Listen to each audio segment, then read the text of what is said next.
నామములో మీ అందరికీ శుభములను తెలియజేస్తూ ఉన్నాను. అడ్వెంట్ 3వ ఆదివారములో మనము ప్రవేశించి ఉన్నాము. ఈరోజు ఆల్మానిక్ అంశం, మన అంశము భయం యొక్క బంధకముల నుండి విడుదల అనేటువంటి అంశాన్ని మనము ధ్యానిస్తున్నాం. భయము బంధకముల నుండి విడుదల అనేటువంటి అంశాన్ని మనము ధ్యానిస్తున్నాం. అడ్వెంట్ 3వ ఆదివారములో మనము 3వ క్రొవ్వొత్తి మనము వెలిగిస్తూ ఉంటాము. గులాబీ మరి కలర్ ఉన్నటువంటి ఆ యొక్క క్యాండిల్ వెలిగిస్తాము. ఈరోజు మనము ఏమి ధ్యానిస్తాము అంటే జాయ్ గురించి ధ్యానిస్తాం. అనగా సంతోషము, ఆనందము గురించి మనము ధ్యానిస్తాం. ఎందుకు సంతోషము, ఎందుకు ఆనందము అంటే ప్రభువు వచ్చాడు కాబట్టి ప్రభు వచ్చినందుకు ఉత్సవాన్ని మనము సంతోషంగా మనం జరుపుకుంటున్నాం.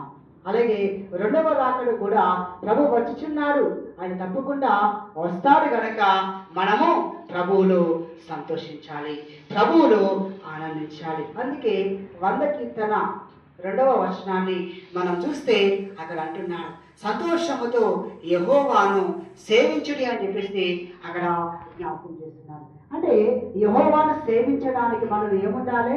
హ్యాపీనెస్, సంతోషం మన జీవితంలో, మన హృదయంలో ఉండాలి అని మనకు జ్ఞాపకము చేస్తున్నారు. అలాగే ఇర్మియా గ్రంథము 31వ అధ్యాయము 13లో మనం చూస్తే ఆయన మీ దుఃఖ క్రాంతులను తొలగించి సంతోషమును కలగజేయను అని చెప్పేసి జ్ఞాపకం చేస్తున్నారు. మన దుఃఖ దినాలు తొలగిస్తాడు, సంతోష దినాలను దేవుడు మనకు అనుగ్రహించబోతున్నాడు.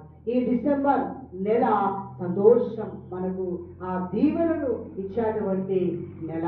మరి ప్రభు యొక్క ఆ యొక్క జన్మదినానికి ఇదిగో మన దుఃఖాన్ని దేవుడు తొలగించి సంతోష దినాన్ని దేవుడు మనకు అనుగ్రహించేటువంటి రోజుగా మనము ఎదురు చూస్తూ ఉంటాము. కనుక దుఃఖాన్ని తొలగించి సంతోషాన్ని ప్రభువు ఇస్తూ ఉన్నాడు. అలాగే ఫిలిప్పీలకు రాసిన లేఖ 4వ అధ్యాయము 4లో మనం చూస్తే అక్కడ అంటున్నాడు, ప్రభునందు మీరు ఆనందించుడి, మరలా చెప్పుచున్నాను మీరు ఆనందించుడి అని చెప్పేసి అక్కడ జ్ఞాపకం చేస్తుంది. ఎవరి యందు ఆనందించాలి?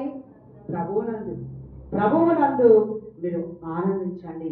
ఈ లోకములో అధికారాలు ఉంటాయి, పోతాయి, ఇవన్నీ కూడా శాశ్వతమైనవి కావు, అవి కొన్ని రోజుల మటుకే. కానీ ఇదిగో రాజాది రాజు, ప్రభువు ఆయన వచ్చాడు కాబట్టి మీరు ఆనందించాలి. నేను మరలా చెప్పుచున్నాను, మీరు ఆనందించండి, సంతోషించండి అని చెప్పేసి అక్కడ మనకు ఫిలిప్పీలో రాసిన లేఖ 4వ అధ్యాయము 4వ వచనంలో మనకు చక్కగా జ్ఞాపకము చేస్తున్నాడు. కనుక భయం యొక్క బంధకముల నుండి విడుదల.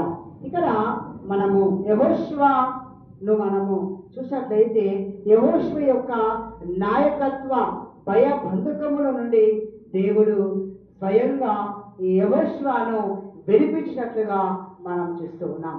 ఈ యెహోషువ మనం చూసినట్లయితే యెహోషువ అనగా యెహోవా నా రక్షకుడు అని అర్థము. యెహోషువ 110 సంవత్సరములు బ్రతికాడు. యెహోషువ 40 సంవత్సరాలు ఐగుప్తులో బానిసలుగా బ్రతికాడు. మరొక 40 సంవత్సరాలు అరణ్య యాత్రలో ఉన్నాడు. మరొక 30 సంవత్సరాలు కానాను దేశములో పోరాటాలు చేసినటువంటి వ్యక్తిగా, దేవుని సేవకుడిగా జీవించినట్లుగా మనం చూస్తున్నాం. ఎందుకంటే మోషే చనిపోయిన తర్వాత నూను కుమారుడైనటువంటి యెహోషువతో దేవుడు మాట్లాడుతున్నాడు, ఈ ప్రజలని నీవే నడిపించాలి, ఈ యొక్క యోర్దాను నది నుండి నీవు ఈ ప్రజలను నడిపించాలి. ఎంతమంది ప్రజలు? దాదాపుగా 6 లక్షల మంది ప్రజలని నీవు ఈ నది నుండి నీవు నడిపించుకొని దేశానికి నీవు తీసుకొని వెళ్ళాలి. నాకు సేవకుడిగా ఉండాలి, వారికి నీవు నాయకుడిగా ఉండాలి. కాబట్టి నేను మోషకు తోడై ఉన్నట్లు నీకు కూడా తోడై ఉంటా. కాబట్టి నువ్వు భయపడవద్దు, జడియవద్దు, నిబ్బరము కలిగి ఉండుము అని చెప్పేసి జ్ఞాపకం చేస్తున్నాం. చదవండి యెహోషువ గ్రంథము మొదటి అధ్యాయము 7, 8, 9 వచనాలు మనం చదువుకుందాం. అయితే నిబరము కలిగి జాగ్రత్త పడి ధైర్యముగా ఉండు, బహుధైర్యముగా ఉండు. నా సేవకుడైన మోషే, చూడండి, దేవుడే స్వయంగా యెహోషువతో మాట్లాడుతున్నాడు. అంటే